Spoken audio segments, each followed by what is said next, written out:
હિતેશભાઈ રાઠોડ બોલે છે? ના ના હિતેશભાઈ નથી બોલ રહા હું. અચ્છા, કોણ બોલો છો? અરે કોનું કામ એ પણ ભાઈ હિતેશભાઈ નથી બોલતા. આ થાનગઢમાં મતદાર યાદીમાંથી નામ કઢાવવા માટેના ફોર્મ બધા ભર્યા છે, એ આ નંબરથી ભરાણા છે. તમે કોણ બોલો છો? મહેશ બોલું રાજકોટથી. રાજકોટથી મહેશભાઈ? હા તો હા સર, હા નંબર એને કોકે મારા ખોટા લખાવી દીધેલા છે. કાલે એક બે વાર કોલ આવ્યો હતો સાંજે મને. કાલે આવ્યા હતા ને? હા હા, તો આ નંબર ઉપર પોલીસ ફરિયાદ દાખલ કરે છે એટલે હા હા કે મારા ભાઈ નંબર અહીંયા ખોટા લખાવેલા છે તો એમાં હું શું કરી દઉં? એવું છે. હા હિતેશભાઈ મારું નામ એ નથી. તમારા નામે 200 મતદાર યાદીમાંથી નામ કાઢવા માટેની અરજી થઈ છે હા હા કે ભાઈ આ મતદારો બધા ખોટા છે, એવી અરજી થઈ છે તમારા નામે. ફોર્મ નંબર 7 ભરાણા છે. પણ હું એમ કહું કે મારું નામ હિતેશભાઈ નથી, હું મહેશ બોલું રાજકોટથી. કાલે મેં કીધું કે એક બે ભાઈના ફોન આવ્યા હતા ને, હા, નંબર આમાં ખોટા લખાવેલા છે. બરોબર. ભલે ભલે. સમગ્ર રાજ્યની અંદર અત્યારે ચૂંટણી પંચ દ્વારા એસઆઈઆરની કામગીરી ચાલી રહી છે. ડ્રાફ્ટ યાદી પ્રસિદ્ધ થઈ ચૂકી છે. અત્યારે એની અંદર ડ્રાફ્ટ યાદીની અંદર જો કોઈને વાંધા વચકા હોય તો એની વાંધા અરજીઓ ચૂંટણી પંચ દ્વારા મગાવવામાં આવી રહી છે. ભારતીય જનતા પાર્ટી ચૂંટણી જીતવાની લાલચમાં તમામ નૈતિકતાઓ નેવે મૂકી અને એટલી હદે નીચે ઉતરી ચૂકી છે કે દલિતો, આદિવાસીઓ, પછાત વર્ગના લોકો અને એમાંય ખાસ કરીને લઘુમતી વર્ગ માટે એમની જે ઘૃણાસ્પદ કહી શકાય એ હદની નફરત એ એક હદ કરતાં વધારે પાર કરી ચૂકી છે એવું કહેવાની ઈચ્છા આજે એટલા માટે થઈ કે 63 ચોટીલા વિધાનસભા મત વિસ્તારની ફોર્મ નંબર 7ની યાદી અમારા દ્વારા નાયબ ચૂંટણી અધિકારી પાસેથી માગવામાં આવી. એની પાસેથી જે વિગતો અમને મળી, ખૂબ જ ચોંકાવનારી યાદી છે. સ્વાભાવિકપણે ભારતીય જનતા પાર્ટીએ computer generated form number 7 print કર્યા હશે, કોણે કર્યા હશે, કેવી રીતે કર્યા હશે, હજી તપાસનો વિષય છે. પરંતુ જે વિગતો અમને આપવામાં આવી છે એનું તારણ જો કાઢીએ તો ખૂબ જ ચોંકાવનારું છે. એમને દલિતો પ્રત્યે, ઓબીસી પ્રત્યે, આદિવાસીઓ પ્રત્યે કે લઘુમતી પ્રત્યે આટલી બધી નફરત કેમ છે એ સમજથી બહાર છે. અમને જે યાદી આપવામાં આવી છે એમાં મોટા ભાગના નામો છે એ દલિત લઘુમતી સમાજના હોય એ સ્વાભાવિક છે. ભારતીય જનતા પાર્ટી આવું જ કરવા માંગતી હોય એ પણ સ્વાભાવિક છે. પરંતુ સૌથી ચોંકાવનારી વાત એ થાનગઢ નગરપાલિકાની ભારતીય જનતા પાર્ટીએ કે પછી કોમ્પ્યુટર જનરેટેડ ફોર્મ જ્યાંથી પણ આવ્યા હોય એ તપાસ કરીએ તો ખબર પડે. પરંતુ એની અંદર ચોંકાવનારું એક નામ અમારા ધ્યાનમાં આવ્યું છે, પદ્મશ્રી શાહબુદ્દીન રાઠોડ, જે થાનગઢનું ગૌરવ છે, અમારા મત વિસ્તારનું ગૌરવ છે. પરંતુ એમની એક કમનસીબી છે કે લઘુમતી સમાજમાંથી આવે છે.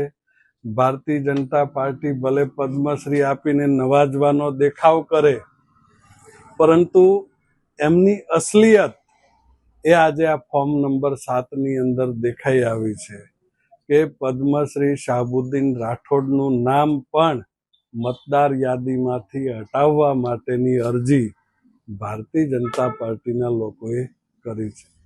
એનાથી ચોંકાવનારી વાત એ છે કે જે નામ વતી એ અરજી કરવામાં આવી છે, કોઈ હિતેશ રાઠોડના નામે અરજી કરવામાં આવી છે.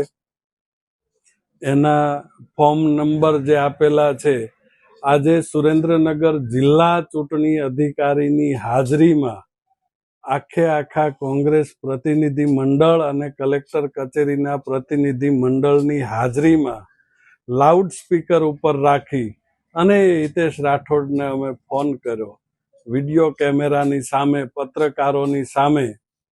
તો એ હિતેશ રાઠોડ નામનો માણસ ક્યાંય મળી આવેલ નથી. જે ફોન નંબર છે એ રાજકોટના કોઈ અનનોન માણસનો છે. એણે ફોન ઉપર કન્ફેશન કર્યું કે મને ગઈકાલથી આ પ્રકારના ફોન આવે છે, પણ મેં એક પણ પ્રકારનું ફોર્મ ભર્યું નથી. મારી જાણ બહાર કોઈએ મારા નામથી છે આવા બધા ફોર્મ ભરેલા છે. જો ખરેખર આવું થતું હોય તો આ ખૂબ જ ગંભીર બાબત કહેવાય. લોકશાહીને ટકાવી રાખવા માટે સુપ્રીમ કોર્ટે જ ડાયરેક્ટ આનો સુઓ મોટો લેવો જોઈએ કે હાઈકોર્ટે આનો સુઓ મોટો લેવો જોઈએ? ચૂંટણી અધિકારી પાસે આવા ફોર્મ કોણ રજૂ કરી ગયું છે એની તપાસ થવી જોઈએ. આ ફોર્મ કઈ જગ્યાએ પ્રિન્ટ થયા છે, એના એપિક નંબર છે એ પણ મેચ નથી થતા. તો કઈ જગ્યાએથી એક સાથે બલ્કમાં આખા ગુજરાત માટે આવા ફોર્મ છે જનરેટ થયા છે, પ્રિન્ટ થયા છે, કોઈ અનનોન માણસો આવીને રજૂ કરી ગયા છે અને ચૂંટણી પંચ એના ઉપર કાર્યવાહી કરી રહ્યું છે. એનો અર્થ એવો થાય કે કોઈ આખી સિસ્ટમ છે જે ભારતના ચૂંટણી પંચને હેક કરવા માગે છે. આ નાની સૂની વાત નથી. આપણા દેશના પદ્મશ્રી વિજેતા સાથે પણ જો આ પ્રકારની ઘટના બની શકતી હોય તો નાના મતદારો સાથે તો ગમે ત્યારે ઘટી શકે. લાખોની સંખ્યામાં મતદારોના નામ મતદાર યાદીમાંથી કાઢી અને અનૈતિક રીતે ચૂંટણી જીતવાના પ્રોપેગેન્ડા જે કોઈ કરતા હોય, ભારતીય જનતા પાર્ટી હોય, વહીવટી તંત્રની અંદર બેઠેલા કોઈ અધિકારીઓ હોય, કોઈ પદાધિકારીઓ હોય, જે કોઈ હોય, કોણ છે ખબર નથી, પણ સુપ્રીમ કોર્ટ કે હાઈકોર્ટે આનું સંજ્ઞાન લેવું જોઈએ અને સુઓ મોટો દાખલ કરી થાનગઢ, ચોટીલા કે ઓફિસ આખી સીલ કરી એના સીસીટીવી કેમેરા મેળવી અને કોણ માણસો છે જે આવા બનાવટી ફોર્મ અહીંયા રજૂ કરી ગયા છે એના ઉપર તાત્કાલિક ધોરણે એફઆઈઆર થવી જોઈએ.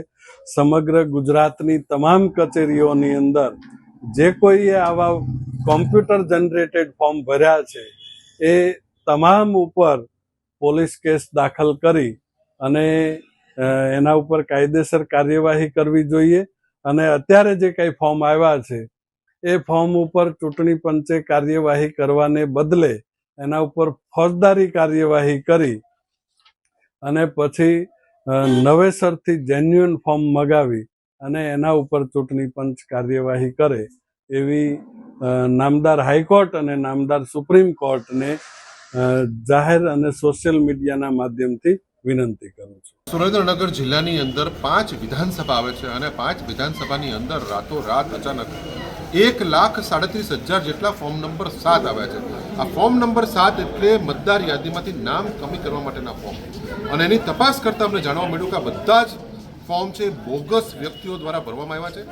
આજે અમે અહીંયા કલેક્ટર કચેરીના ચેમ્બરની અંદર ઓનલાઈન અમે લોકો સાબિત કરી દીધું કે એ માણસ જેણે ફોર્મ ભર્યા છે એને અમે અત્યારે ફોન લાઈન ઉપર સંભળાવ્યું અને એને કીધું હું જાણતો જ નથી.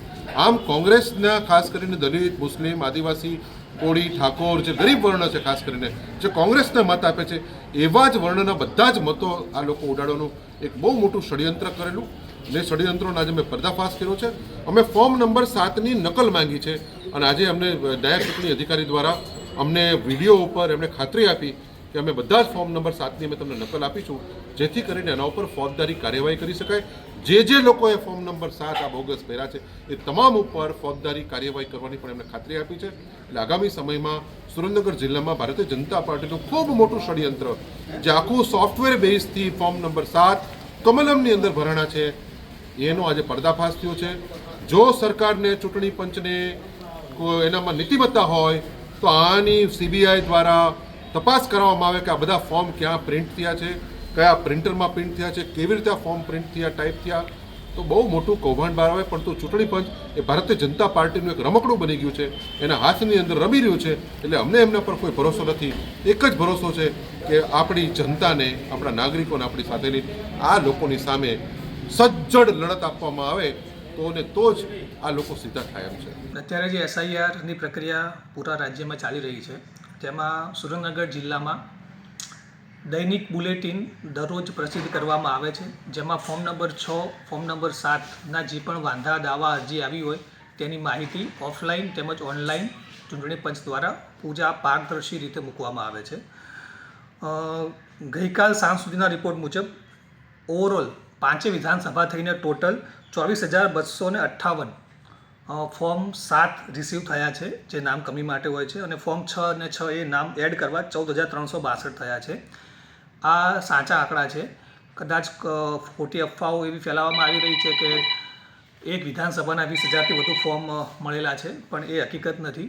ઓવરઓલ પૂરા જિલ્લાના 24,258 ફોર્મ 7 રજૂ થયેલા છે, અને રજિસ્ટ્રેશન ઓફ ઇલેક્ટોરલ રૂલ્સ 1960ની કલમ 20 અને કલમ 21 મુજબ તેનો નિયમ મુજબ જ નિકાલ કરવામાં આવશે. જે પણ વાંધા અરજી મળી છે નામ કમી કરવા માટે, તેમાં સુનાવણીની યોગ્ય તક આપ્યા પછી જ એમાંથી નામ કમી થઈ શકે છે. માત્ર કોઈના ફોર્મ રજૂ કરવાથી ક્યારે પણ કોઈ પણ મતદારનું નામ કમી થતું નથી. એ બાબતે ચૂંટણી પંચની બહુ સ્પષ્ટ અને પારદર્શી ગાઈડલાઈન છે, અને તે મુજબ જ આપણા જિલ્લામાં કાર્યવાહી થશે.